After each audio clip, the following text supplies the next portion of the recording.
What's up YouTube fam? Welcome back to my channel. Today I'm giving you another makeup tutorial, and today we're talking about my 5 best hacks for foundation or just a flawless base for dry skin. Now, I'm not super dry. I'm more normal to dry, so these techniques I usually use more during fall and winter time, but if you're very dry, I'm talking crusty, dry patches, flakiness type of dry, you can use these techniques all year round. Spoiler alert, there will be lots of oils involved. But how else will we get this natural, dewy, healthy glow type of look, right? Oils. Duh. Before we get into the video, if you're new here, welcome. My name is Natasha, and I want my channels to be a space where we take an as realistic and true, but also fun approach to beauty. So if you feel like you could fit in, you might as well subscribe. And also, if you're vibing with me, you might as well go follow me on Instagram too. Over there I do unboxings, reviews, tutorials too. I do a bunch of stuff over there. I hang there a lot more. So you could just pop over there if you feel like. Anyways, without any further ado, let's get into the tutorial. Always the hands, always with the hands. What? Okay, so the first hack will of course be to exfoliate our skin. And that is because the best way to not have foundation stick to your dry patches is to not have them at all. I will be using the peeling mask from Pixi called Peel and Polish. This is one of my all-time favorite masks because it is so quick. You only need to leave this on for 2 to 3 minutes in order for it to leave your skin healthier, glowier, and just get rid of those dry, annoying patches on your skin. This product in particular is great for dry skin because it is a combination of both physical and chemical exfoliant. So it has tiny little beads in it, but it also has lactic acid in it. I know that physical exfoliants have gotten a really bad name lately because if you're not gentle enough with them on your skin, they can potentially be even more damaging than a chemical exfoliant. But as long as you're very gentle and keep a light pressure, this will be your best friend as a dry skin person because it will help fight those annoying skin flakes that ruin your entire foundation finish. I do this 2 to 3 times a week, and of course in my nighttime routine because exfoliants make your skin more sun sensitive, so you don't want to do them in the morning. The next hack is very important. As you can see, I'm priming, yes, you guessed it, with an oil. Now, I, like many people, use an oil in my PM routine, but I also use it as a primer during the colder months of the year. As you probably know, dry skin lacks oil, and that's why you want to prime with an oil. So not only will it help moisturize those dry patches and make your foundation not stick to it, it will also shear it out in the best possible way. By adding the oils, you will get a glowy, natural, healthy skin finish. Now, even though I occasionally get very dry, I'm not a thick oil fan. I like a light, dry oil, so squalane is perfect for me. It's lighter, it's also hydrating, and it sinks into the skin quite quickly, yet leaving it very moisturized and dewy. This one is from a brand called Timeless Skin, but if you can't get a hold of those products, then I really can recommend the one from Good Molecules and also the Ordinary's one. They're all fragrance-free, cruelty-free, and 100% squalane oil. If you're a fan of this hack, but you can't really do it during the warmer months because it just gets too oily, then you can just drop a few drops of oil into your foundation and mix it, and that will be a little bit lighter on your skin. The reason why I'm patting the oil into my skin is because I really want to help it sink in to those dry patches. So that's a little extra tip for y'all to just give it time and pat it in. The third hack is also very important, and that is regarding your foundation of choice. Make sure that you pick a silicone-based foundation because a silicone-based foundation will go great with the oil that you just primed with. There are silicone-based foundations and there are water-based foundations, and the water-based ones will not go good with the oil you just put on. It will separate, it will slide, and it will not last throughout the day. Now, how the hell do I know if I have a silicone-based foundation or a water-based one? It's easy.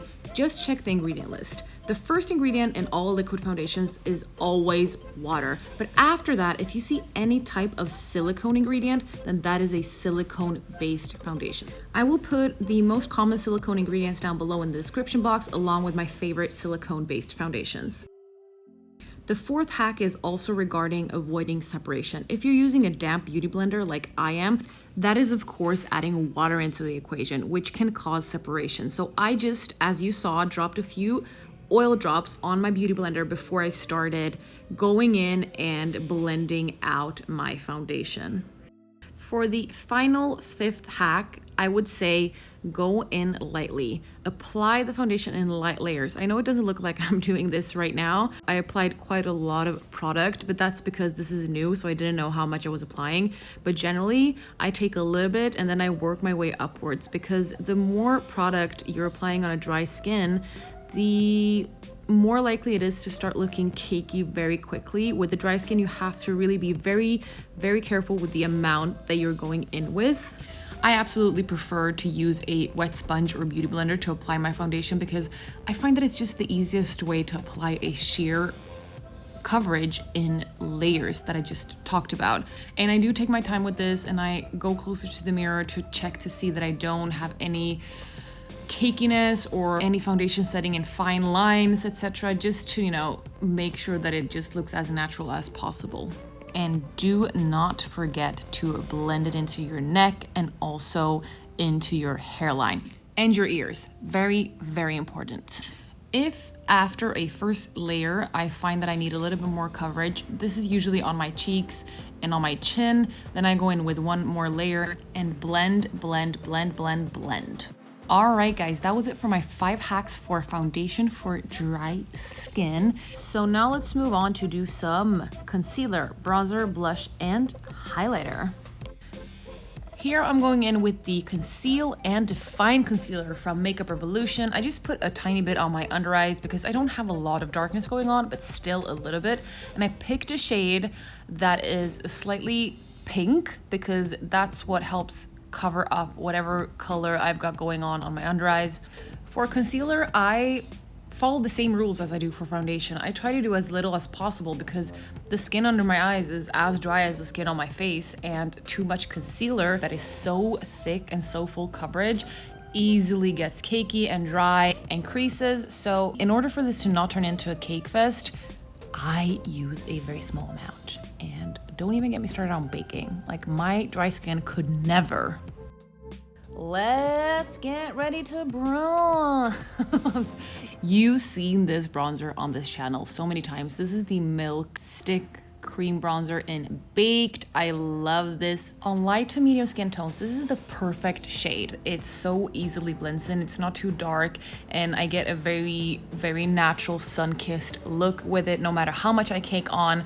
I know cream formulas are scary to some people. There's just a general misconception that they're more difficult to work with.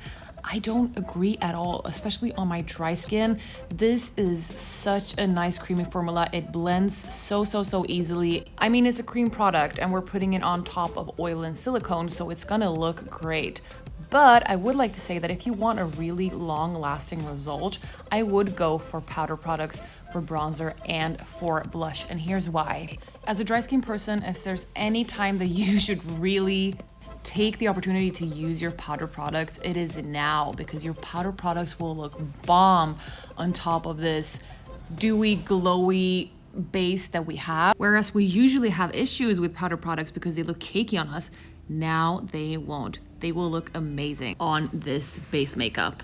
As I said, I work in layers, so here I am putting on another thin layer of bronzer to get that bronzy, glowy goddess look.